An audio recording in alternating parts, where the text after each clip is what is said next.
민수기 제 14장에 들어오기 전에 13장 끝부분을 보게 되면 12정탐꾼들이 가데스 바네아에서, 가데스 바네아라고 하는 것은 가나안 남쪽에 그 메마른 땅이 네게브 지역이라고 있는데, 그 아래에 보게 되면 바위로 된 산이 많고 또 골짜기가 많습니다. 그것을 우리가 진광야 또는 신광야라고 부릅니다.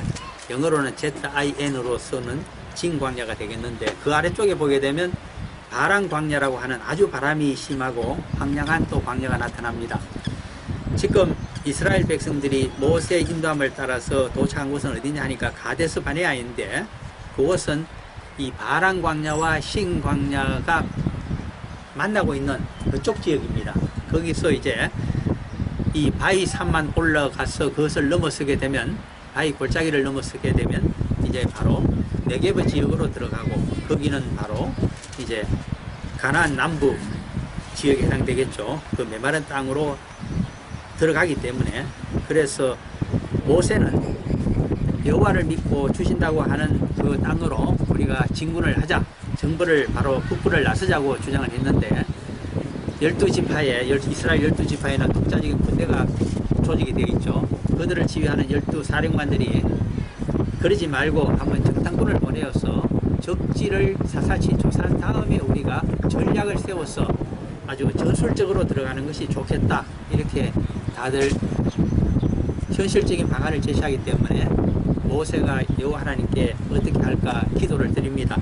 그랬더니 여호와의 말씀이 12정탐꾼을 파송하도록 하라, 파견하도록 하라 해서 그들에게 서너 가지 주문을 해서 그 땅을 보낼 때에 13장에 보게 되면 그 코스를 정해줍니다. 어떤 코스를 타고 올라가서 가나안 땅을 정탐을 하라 하는 것이 상세히 적혀져 있는데, 그것이 바로 21절입니다. 13장 21절을 중요하기 때문에 21절, 22절 한번 보겠습니다. 21절, 22절만 같이 한번 읽어봅니다. 이에 그들이 올라가서 땅을 정탐하되 신광야에서부터 하맛어기 르홉에 이르렀고, 또 네게브로 올라가서 헤브론에 이르렀으니, 헤브론은 애굽 수안보다 7년 전에 세운 곳이라 그곳에 아낙자손 아이만과 세세와 달메가 있었더라. 아멘. 여기에 21절에 보게 되면 우리는 눈여겨보지 않으면 잘 알 수 없지만 정탐꾼들이 올라가야 될 코스를 정해줍니다. 이미 모세가 여호와께 기도를 드려서 첫 번째 어디로 가라 하느냐 하니까 신광야로 들어가라, 바로 북쪽을 바위산을 넘어서라는 거죠. 그 다음에 쭉 이제 그 네게브 지역으로 진행을 합니다. 그래서 22절에 보게 되면 헤브론에 이르렀으니 하는 것은 네게브, 메마른 남부 광야를 가나안 남부를 통해서 이 네게브가 시작되는 지점, 가나안에서 보면 시작되는 지점이 헤브론입니다. 그 헤브론에 들어가고, 또 헤브론에서부터 어디까지 올라가느냐, 하맛어기 르홉에까지 올라가라 되어 있는데, 이 하맛어기라고 하는 것이 갈릴리 호수 동북면에 있는 땅을 의미합니다. 거기에 보면 그 하맛 지역이고, 그 중에도 르홉이라고 하는 지명은 어디 있느냐 하니까 바로 갈릴리에서 북쪽으로 올라가서 보게 되면 옛날에 그 르홉의 집이라고 하는, 그 집이라는 말을 우리가 히브리어로 그 벳이라고 사용하는데, 그래서 베드르홉이라고 하는 지명이 나타납니다. 그 지명 옆이 나중에 단 지파들이 그 새로운 거주지로 북쪽으로 올라가서 바로 자기들이 그 성읍을 마련한 바로 단이 되겠습니다. 그것까지 한번 아시고 싶으신 분은 사사기 18장으로 가셔서 28절을 찾아보시면 거기에 기록이 나타납니다. 어디까지 과연 정탐꾼들이 올라가게 명령을 하셨을까? 사사기 18장 28절을 보게 되면 가나안 끝까지 올라가라고, 북쪽 끝까지 가라고 지시를 했다 하는 것을 우리가 이미 알게 됩니다. 그래서 18장 사사기 28절을 보시게 되면 르홉이 나타납니다. 드디어 르홉의 위치가 어딜까 하는 것을 알 수 있도록 성경이 우리들에게 얘기를 해줍니다. 사사기 제 18장 28절 찾으셨으면 저와 함께 읽어봅니다. 그들을 구원할 자가 없었으니 그 성읍이 베드로 훅 가까운 골짜기에 있어서 시돈과 거리가 멀고 상종하는 사람도 없음이었더라. 단 자손이 성읍을 세우고 거기 거주하면서 아멘. 그래서 그 지명을 단 지파의 자신들의 이름을 따라서 단이라고 부르게 되고 이것이 북쪽 이스라엘 왕국의 제일 북쪽에 있는 국경도시입니다. 그래서 나중에 금송아지를 세울 때에 하나는 남쪽에 있는 베델에 세우고 하나는 저기 북쪽 국경에 있는 이 단에 세우게 됩니다. 여기서 수평으로 바다 쪽으로 가게 되면 이제 서진을 해서 가게 되면 바로 도로와 시돈이라고 하는 그 남쪽에 있는 페니키아인들의 무역항 그 시돈이 나타납니다. 그 지역에 위치한 데가 있다. 어쨌든 그 북쪽까지 이르렀다. 그러면 이들이 가지 아니한 곳이 어디일까? 그것을 민수기 13장 29절에 나타나 있습니다. 한번 이렇게 성경은 서로 연관이 되기 때문에 조금 보실 때 참조해서 같이 보시면 좋겠죠. 민수기 13장 29절에 보면 그들이 염탐했던 그 지역을 전부 소개하고 있습니다. 같이 읽어볼까요? 아말렉인은 남방 땅에 거주하고 헤덴과 여부스인과 아모리인은 산지에 거주하고 가나안인은 해변과 요단가에 거주하더이다. 아멘. 모세의 명령에 따라서 그들이 내륙으로 쭉 가나안 땅으로 올라갑니다. 그래서 남방 땅에서 누구를 보았느냐 하니까 남방 땅에 거주하고 있는 지금 신광야와 에서 운거하고 있는 골짜기에 살고 있는 이 아말렉 족속을 먼저 그들이 염탐을 했고 그 다음에 헷 족속을 보았다고 하는데 이 헷 족속의 주거지가 어디냐 하니까 바로 헤브론입니다. 이것은 아브라함 시대에 이미 후기에 그때 그 본체인 사라가 죽었을 때에 그때 헷 족속에게서 옛날 자기가 갖고 있던 땅을 대려 돈을 주고 일부를 마무리를 그 막빌라 굴을 산 것이 나오는데 창세기 23장에 있죠. 그때 헷 족속이 이미 이쪽을 정복하여서 헤브론의 지배자가 되고 헤브론 아래쪽에 있는 메마른 땅 목축이 가능한 그런 메마른 땅 네게브 지역을 전부 통치하게 됩니다. 그리고 여부스인은 어디 살았느냐 하니까 이들은 예루살렘에 살고 있습니다. 옛날 시온이라고 불렀죠. 그래서 이 여부스인은 여호수아가 갔을 때도 난공불락의 성이기 때문에 이것을 탈취하지를 못합니다. 그 대신에 나중에 다윗이 이스라엘 전체 왕이 되자 드디어 수도로 결정하고서 공략해서 차지한 것이 여부스인들의 이 780m 있는 고지대입니다. 그것이 시온 산성이고 나중에 예루살렘이 됩니다. 그리고 아모리인이라고 하는 사람들은 산지에 살고 있었는데 본래 아모리인은 헤브론에 살고 있던 지배 세력이었는데 히타이트로 불리는 헷 족속이 쳐내려오자 그들의 그 병기가 철기를 처음에 갖고 온 사람들입니다. 철기 무기에 눌리고 두 번째 이 거대한 혼혈 민족들이 아랍자손과 같은 거인족들이 많았기 때문에 아모리인들이 쫓겨서 그래서 남쪽으로 그들은 산지로 숨어들어서 살고 있는 시대입니다. 그 다음에 나타나는 것이 가나안인인데 이 가나안인의 주 부대가 나중에 나타납니다.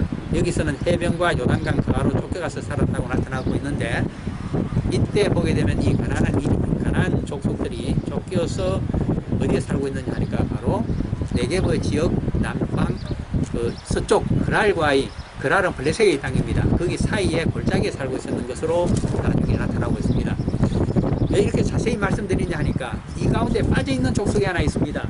유심히 보셔야 됩니다. 그것이 바로 남쪽 해변가의 가장 강한 족속 5개의 도시국가를 갖고 있는 그렇습니다. 블레셋 족속이 빠져 있습니다. 거기를 들어가지 못했다. 그래서 빠졌다. 여호와 하나님이 주시지 아니하셨다. 오늘날도 주시지 않았기 때문에 팔레스틴이 이스라엘과 같이 살고 있고 그들이 예루살렘의 동쪽을 차지하고 있기 때문에 끊임없이 분쟁이 일어나고 있다. 하나님의 섭리로 보셔야 됩니다. 이때도 정탐꾼들에게 땅이 빠졌다. 그런데 문제는 정탐하고 나타나서 회중들을 모아서 보고를 합니다. 공식적인 보고를 할 때 30절에 보게 되면 13장 30절입니다. 여분네의 아들 갈렙 그가 바로 유다 지파의 족장이면서 12 정탐꾼의 한 사람이고 천부장으로 아마 그 지위가 있었던 사람입니다. 이 사람은 유일하게 30절 같이 읽어볼까요? 갈렙이 모세 앞에서 백성을 조용하게 하고 이르되 우리가 곧 올라가서 그 땅을 취하자 능히 이기리라 하나 혼자서 주장합니다. 여호와를 믿고 올라가자 약속하신 땅이니까 반드시 우리에게 주실 것이다.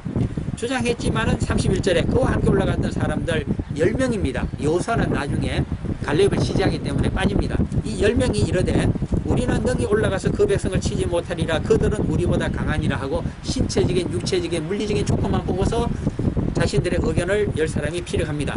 그 다음에 중요한 이야기를 합니다. 32절입니다. 이스라엘 자손 앞에서 그 정탐한 땅을 악평하여 이르되, 자기들이 보고서 처음에 모세에게 은밀하게 보고했던 정식 보고에서 다른 이야기를 하기 시작합니다. 자기들을 지지할 것 같은 이 백성들, 사령관들과 군부의 눈치를 본 거죠. 그리고 다른 600여 명에 이르는 천부장들의 눈치를 보니까 아무래도 올라가지 않을 것으로 그렇게 신중론이 강하기 때문에, 그래서 이렇게 그만 왜곡을 하고 맙니다. 우리가 두루 다니며 정탐한 땅은 그 거주민을 삼키는 땅이요. 이것이 중요한 대목입니다. 악평 중에 어떤 악평이 나타났느냐? 거주민을 삼키는 땅이다. 아무리 노력해서 개간을 하고 농사를 지어도 소출이 별로 나지 아니하는 황폐한 땅이다. 몹쓸 땅이다. 이것이 거주민의 노력을 잡아먹는 땅입니다. 두 번째는 그 거주민을 삼키는 땅이요. 거기서 본 모든 백성은 신장이 장대한 자들이며, 33절, 네피림의 후손인, 전설적인 노아 시대의 네피림의 용사들의 후손인 아낙 자손들을 거기서 보았다. 이렇게 그들이 왜곡하게 해서 보고를 합니다. 물론 아낙 자손 가운데는 블레셋의 나중에 거기 세 개의 도시국가에 살고 있는 중에 유명한 그 장신족이 하나 있습니다. 그들이 가드 사람들인데 그 중에 출중한 사람이 우리가 한 사람 이름을 알고 있죠. 나중에 다윗과 싸운 골리앗이 선봉장입니다. 그러한 사람들이 살고 있는 것은 분명했는데 헤브론에는 별로 많이 살고 있지는 않는데 그들을 보고 와서 전부 그렇다고 이야기를 해버립니다. 그래서 사람들이 절망하게 됩니다. 그들과 싸워서 우리는 도저히 이길 수 없다. 신체적인 조건이. 정신전력명에서 이제 완전히 패배의식과 절망감에 사로잡히게 됩니다. 그래서 14장에 들어오게 되면 이 회중이라고 하는 것은 회막에 모여들었던 백성들의 지도자들입니다. 이들이 먼저 절망을 하고 우리는 올라가서 열 정탐군의 이야기처럼 도저히 이길 수 없다고 절망을 하게 되고, 자기 지파로 돌아가서 자신들의 군대들에게 그렇게 훈화를 하고, 그리고 백성들에게, 민간인들에게 그렇게 소개를 하고 맙니다. 그래서 두 가지 사건이 14장에 들어와서 발생하게 됩니다. 첫째 하나는 여호와의 약속을 헌신약처럼 버리게 됩니다. 여호와가 우리를 배신했다는 것입니다. 그러므로 여호와를 불신하게 됩니다. 불신앙으로 가는 제일 첫 번째가 무엇이냐 하니까 여호와의 말씀과 약속을 불신하는 겁니다. 그러므로 불신앙으로 가게 되고, 두 번째 또 무엇을 하게 되느냐 하니까 여호와가 세운 영적인 지도자를 배척하게 됩니다. 그래서 모세와 아론을 불신임해 버립니다. 그래서 나타나는 것이 14장 4절과 5절입니다. 4절을 보시면, 이에 서로 말하되 우리가 한 지휘관을 세우고 애굽으로 돌아가자. 북진을 하지 말고 남쪽으로 내려가 버리자. 그리고 모세와 아론을 지휘관에서 전체 지도자에서 불신해버리고 누구를? 다른 지도자를 세우자. 이렇게 판이 돌아가게 됩니다. 이렇게 되자 모세와 아론은 불신임을 졸지당하게 되기 때문에 여기에 어찌할 줄을 모르고 이스라엘 자손들 앞에서 그 처분만을 바라면서 온 회중 앞에 엎드립니다. 회막 앞에 모여있는 모든 백성들의 지도자, 군부의 지도자 앞에 납작 몸을 낮추었다는 것입니다. 이 광경을 보다가 드디어 육신이 나타납니다. 여호와 하나님께서는 이미 늙은 지도자 모세와 아론이 형편없다는 것을 알게 됩니다. 저 여호와를 약속과 말씀에 의지해서 그들의 잘못을 지적하면서 새로운 용기를 불어 넣어줘야 되는데, 그것이 영적인 지도자가 할 일인데 그것을 하지 못하고 백성들의 눈치를 보는 모세와 아론에 대해서 얼마나 실망했는지 모릅니다. 그래서 차세대의 지도자를 세우게 됩니다. 그것이 6절입니다. 그 땅을 정탐한 자 중 눈의 아들 여호수아와 여분의 아들 갈렙이 자기들의 옷을 찢고, 노장은 물러나고 소장들이 나타납니다. 자신들의 옷을 찢었다고 하는 것은 몸이라도 할복을 해야 될 텐데 하지 못하기 때문에 대신 옷을 찢었다는 것입니다. 얼마나 통분한지. 그러면서 7절이 나타납니다. 이스라엘 자손의 온 회중이라고 하면 한 자리에 모여있는 백성들의 지도자들입니다. 군부의 지도자요 민간인 지도자인 장로들과 족장들에게 말하여 이르되 우리가 두루 다니며 정탐한 땅은, 자기들은 12 정탐꾼 중에 2사람이었기 때문에 자기들이 본 바를 설명합니다. 심히 아름다운 땅이라. 저는 오늘 설교의 제목을 여기 나타나는 7절, 8절, 9절을 가지고 믿음을 회복하는 3가지 방법이 무엇인가 하는 것을, 그래서 믿음을 회복하는 3가지 방법에 대해서 설교를 하고자 합니다. 첫 번째 방법이 7절에 나타납니다. 우리가 두루 다니며 정탐한 땅은 심히 아름다운 땅이라고 하는 믿음입니다. 한 사람은 두 사람은 그 땅을 보고 심히 아름다운 땅이라고 평을 하고, 다른 10사람은 그 주민이 아무리 노력해도 불모지요 소출을 별로 주지 않고, 그것마저도 그 이쪽들에게 힘있는 장대한 족속에게 다 빼앗기게 되는 정말 살기 어려운 메마른 땅이라고 평가를 해버립니다. 이것이 바로 믿음의 차이입니다. 심히 아름다운 땅이라고 할 때 왜 뷰티풀의 심히, very beautiful 이라는 말을 사용하고 있을까요? 이 심이라고 하는 것은, very라고 하는 것은 성경에 잘 나타나지 않는 수식어입니다. 그러므로 우리가 가서 봐야 됩니다. 어디에 처음 쓰였을까? 이 심이 아름답다는 말이 창세기 1장 31절에 가보시면 그 원형이 나타납니다. 하나님께서 6일 동안에 천하 만물을 지으셨습니다. 그들을 보고 좋았다, 좋았다, 좋았다 그렇게 평가를 하셨습니다.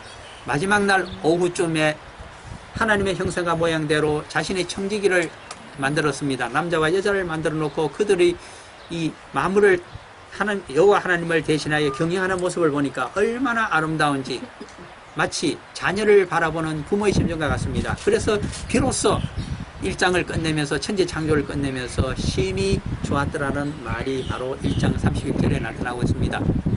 여기서 그 심히가 사용되고 심히 좋았더라 대신에 심히 아름다운 땅이라는 용어를 사용하고 있습니다. 그러므로 우리는 복음서로 가서 누가복음 11장 13절을 보게 되면 이런 말씀이 나타납니다. 죄송합니다. 누가복음 11장 13절을 한번 보시기를 바랍니다. 복음서에서 무엇을 이야기하는가? 누가복음 11장 13절.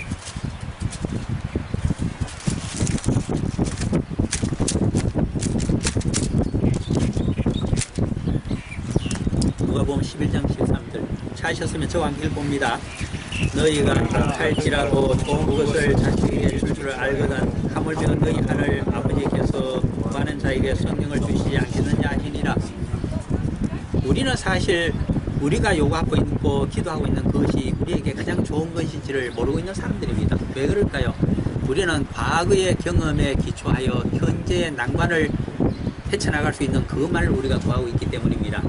그런데 그것은 대부분이 아주 이기적인 것이고 현세적인 것을 많이 구하고 있습니다. 그런데 여호와 하나님께서는 창조주이시기 때문에 우리를 하나님 자녀로 삼으시고 영원히 영생으로 함께 사시기를 원하시는 분이시기 때문에 또 우리의 이기적인 기도에 대한 응답보다는 세상 만물을 다 살릴 수 있는 최대한 가장 좋은 방법을 발견하려고 하시며 그것을 우리들에게 응답으로 주시기를 원하십니다. 그러므로 우리는 미래를 모르기 때문에 또 만민을 다 살리는 방법을 모르기 때문에 우리가 강구하고 있는 것은 여호와 하나님 보시기에는 굉장히 부족한 것입니다. 그러므로 우리는 여호와 하나님께서 주시는 것이 궁극적으로 가장 좋고 함께 천국에 나가서 모두가 영생을 누릴 수 있는 가장 좋은 것이라고 하는 모두를 살릴 수 있는 길이라는 것을 항상 우리가 신앙생활에서 첫 번째로 명심해야 됩니다. 그것을 잊어버리고 살 때는 우리는 항상 자기 욕심과 탐욕에 젖어서 살게 되는 굉장히 이기적인 신앙인이 되고 말 것입니다. 그러므로 신앙 회복하는 첫 번째 방법론이 무엇인가? 여호와 하나님께서 우리에게 기도 응답으로 주시는 그것이 가장 좋은 것이며 모두를 살릴 수 있는 해법이란 것을 우리가 인정하는 것입니다. 그것이 믿음의 가장 중요한 본질입니다. 그런 의미에서 저는 쉽게 이해할 수 있는 한 가지 철학적인 용어를 사용하고 싶습니다. 근대 시대를 살아가면서 철학자들이 일반 의지라고 제너럴 윌이라고 하는 용어를 하나 만들어냈습니다. 그것은 사람들은 서로 이기적인 것을 강구하고 또 얻기를 원하기 때문에 모두에게 전체에게 유익한 것을 구할 줄을 모른다고 하는 데서부터 출발해서 모든 국민들에게 좋은 것은 한 가지밖에 없다. 일반 의지에 의한 선택밖에 없다고 주장했기 때문에 일반 의지라는 용어를 사용했습니다. 그것은 하나님이 창조주가 주시는 해법이 가장 중요한 것이라고 하는 것을 말을 용어를 바꿔서 철학자들이 사용했을 따름입니다. 그러므로 여호와 하나님이 주시는 것이 가장 좋고 심히 아름다운 것이라고 하는 것을 항상 기억하면서 그것이 결국은 나에게 가장 복된 것이라고 하는 사실을 믿음으로 받아들이는 것이 바로 신앙을 회복하고 여호와에 대한 불신앙을 극복할 수 있는 방안이 된다는 것을 우리가 항상 기억해야만 되겠습니다. 두 번째 믿음 회복의 방법이 무엇일까요? 그것은 8절에 나타나고 있습니다. 여호와께서 우리를 기뻐하시면 우리를 그 땅으로 인도하여 들이시고 그 땅을 우리에게 주시리라. 이는 과연 적과 꿀이 흐르는 땅이니이다. 똑같은 말씀을 반복하고 있습니다. 그러나 용어를 하나 바꾸고 있습니다. 그것이 우리를 기뻐하시면이라고 하는 용어입니다. 굉장히 중요한 용어입니다. 이 용어를 눈치를 챘는지 사도 바울은 로마서 12장 1절과 2절에 가서 이렇게 이야기하고 있습니다. 모든 복음에 대한 설명을 마친 다음에 그러므로 성도들은 이렇게 살아가야 된다. 예수님처럼 살아가야 되는데 그 총칙이 무엇인가 하는 것을 로마서 12장 1절과 2절에서 이야기해 줍니다. 단 2절로 압축하고 있습니다. 딴 것은 다 모르더라도 어떠한 삶을 예수님처럼 살아가야 된다고 사도 바울이 이야기하고 있는가는 우리가 반드시 머릿속에 넣고서 평생 살아가야 됩니다. 12장 로마서 1절 2절 같이 읽어봅니다. 그러므로 형제들아 내가 하나님의 모든 자비하심으로 너희를 권하노니 너희 몸을 하나님이 기뻐하시는 거룩한 산제물로 드리라. 이는 너희가 드릴 영적 예배니라. 너희는 이 세대를 본받지 말고 오직 마음을 새롭게 함으로 변화를 받아 하나님의 선하시고 기뻐하시고 온전하신 뜻이 무엇인지 분별하도록 하라. 아멘. 1절에도 기뻐하시는 거룩한 산제물로 우리의 몸을 인생을 드리라 영적 예배로 살아가라고 하시고 2절에 가서 또 기뻐하신 뜻을 분별하여 살아가라고 강조하고 있습니다. 기뻐하시는 뜻이라고 하는 것은 여기서 보면 1절에 보면 대소의 삶을 이야기하고 있습니다. 그리고 2절에 보게 되면 희생적인 삶을 자기가 손해보면서 다른 생명을 살리고자 하는 그것이 바로 하나님의 기뻐하신 뜻이라는 것을 정확히 설명해 주고 있습니다. 예수님처럼 대속자의 삶, 희생자의 삶을 그리고 남을 섬기는 삶을 살아갈 때 우리를 기뻐하신다는 것입니다. 이것을 저는 쉽게 말해서 고린도 전서 13장 13절에 나타나고 있는 믿음, 소망, 사랑이라고 할 때 사랑으로 표현하고 싶습니다. 사랑이라고 하는 그 본질은 무엇인가 하면 왜 사랑이 필요한가 하면 그토록 성경에서 강조하는가 하면 그것을 사랑하기 때문에 그것을 위해서 헌신하고 희생합니다. 아내를 사랑하기 때문에 아내에게 헌신하고 희생하는 인생을 함께 살아가는 것이고 남편을 사랑하기 때문에 남편을 섬기며 희생하고 봉사하는 인생을 살아갈 수 있고 하나님의 말씀을 사랑하기 때문에 주야로 그 말씀을 묵상하며 살아갈 수 있는 것입니다. 이 세상에 자기가 사랑하지 않는 것을 위해서 자신을 헌신하고 희생하는 자는 아무도 없습니다. 그러므로 원수라고 하더라도 주님께서 저 원수를 사랑하시고 구원하시고자 하시기 때문에 여호와 하나님을 주님을 사랑하는 그 사랑으로 억지로라도 기도하면서 성령님께 간구하여 그를 사랑하게 해달라고 하면서 섬기고 희생하며 봉사하면서 살아가는 것이 바로 아가페적인 사랑이기 때문입니다. 그러므로 믿음 회복의 두 번째 방법론은 정확히 사랑입니다. 그 사랑을 달라고 하면서 그 사랑 때문에 자신을 희생하고 중보 기도하며 살아가는 자 그리고 복음을 전하며 구해주려고 하는 것 그것이 바로 믿음을 회복할 수 있는 두 번째 방법이라고 하겠습니다. 마지막 세 번째 방법은 9절에 나타나고 있습니다. 다만 여호와를 거역하지는 말라. 또 그 땅 백성을 두려워하지 말라. 그들은 우리의 먹이라. 그들의 보호자는 그들에게서 떠났고 여호와는 우리와 함께 하시느니라. 그들을 두려워하지 말라 하나. 중요한 단어는 여기서 보호자라는 말입니다. 처음 사용이 되고 있습니다. 그들의 보호자 바로 적들의 수호신을 이야기하고 있습니다. 적들의 수호신과 우리들의 보호자인 여호와 하나님 사이에는 누가 강한가 하는 것을 영적으로 생각해 보라고 하는 말입니다. 이 말씀을 가지고 사도 바울은 에베소서 6장에 가서 12절에서 정확히 이야기를 합니다. 에베소서 6장 12절입니다. 이 세상에서 전투력에 의해서 적의 강함과 우리의 강함을 비교해서 전투가 누구의 승리로 이루어진다고 하는 것이 아니라 사도 바울은 우리 성도들의 싸움이 이 세상에서의 생명구원의 삶이 무엇으로 말미암아 결정이 되는가를 정확히 에베소서 6장 12절에서 우리들에게 너무나 유명한 말씀으로 가르쳐주고 있습니다. 잘 아시는 말씀 에베소서 6장 12절을 한번 읽어봅니다. 우리의 실험은 혈과 육을 상대하는 것이 아니요 통치자들과 권세들과 이 어둠의 세상 주관자들과 하늘에 있는 악의 영들을 상대함이라. 아멘. 믿음의 삶이라고 하는 것은 영적인 전투를 치르고 있다는 뜻입니다. 우리의 힘으로 영적인 전투를 치르는 것 아닙니다. 믿음이라고 하는 것은 우리가 믿음으로 구할 때 아버지 하나님께서 가장 좋은 것을 주시는데 누가복음 11장 13절에서 우리를 보았습니다. 성령을 주시는 것이 가장 좋은 선물이라고 우리에게 말씀하셨습니다. 성령을 주시고 궁극적으로 영생의 천국을 주신다고 하는 것이 하나님의 가장 귀한 선물이었습니다. 그 왜 성령님을 주실까요? 이 성령과 더불어 매주 역사심으로 함께 하나님의 복음 사역을 하면서 영적인 전투에서 승리하는 무기로 주신 것입니다. 그러므로 성도 중에 가장 믿음이 약한 자는 누구냐? 성령님의 도우심을 구하지 아니하고 자신의 힘으로 영적인 전투를 치르고자 하면 백전백패를 하고 맙니다. 그것은 가장 어리석은 믿음의 삶입니다. 그러므로 성령님 안에서 그 도우심을 구하면서 주님의 이름으로 여호와 하나님께 기도하면서, 그래서 여호와께서 적들의 수호신을 우상들을 무찔러 달라고 간구하면서 나아갈 때 우리들에게 믿음이 회복되고 우리는 승리를 얻을 수 있다는 것을 가르쳐주는 대목이 바로 여기라고 하겠습니다. 나중에 보게 되면 14장에서 쭉 계속될 때 여호와 하나님이 그들을 떠났음에도 불구하고, 그리고 돌아온 길로 돌아가고 약속의 땅에 들어가지 말라고 40년 동안 광야 생활을 하게 된다고 얘기했는데도 불구하고 제멋대로 군대를 이끌고 북진을 하다가 모두가 약한 아말렉 족속과 그리고 가나안 족속에게 패퇴하여서 저기 브엘세바 동쪽까지 호르바까지 그들이 도망을 치는 광경을 나중에 보실 수가 있을 것입니다. 우리들의 자화상을 미리 보여주고 있습니다.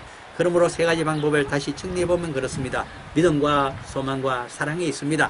믿음은 가장 좋은 것을 우리에게 주시며 모두를 살릴 방법을 주시기 때문에 내게 당장은 손해가 난다고 하더라도 그것이 가장 좋은 방법이라는 것을 인정하고 받아들이는 믿음이 우리들의 믿음을 회복시켜주는 방법이 된다는 것을 아셔야만 할 것 같습니다. 두 번째는 우리를 기뻐하시면 우리가 천국에 들어갈 수가 있습니다. 기뻐하시는 산재물 대소의 삶을 살아가고, 그리고 희생하는 삶을 살아가고 섬기는 삶을 살아갈 수 있는데 그 비결이 무엇인가 하면 사랑이라고 저는 말씀을 드리고 싶었습니다.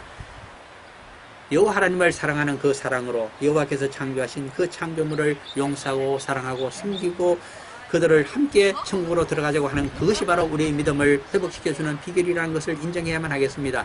마지막으로는 상대방에 대한 보호자 수호신을 우리가 기도할 때 성령께서 앞장서셔서 여호와 하나님의 창조적인 힘으로 그들을 물리쳐 주시기 때문에 우리가 영적인 전투에서 승리를 얻고 현실적인 모든 복음사역의 현장에서도 승리를 얻을 수 있다는 사실을 다시 한번 명심하시는 우리 성도님들이 되시기를 간절히 소망해 봅니다. 장로 기도하고 마칩니다. 사랑하는 아버지 하나님,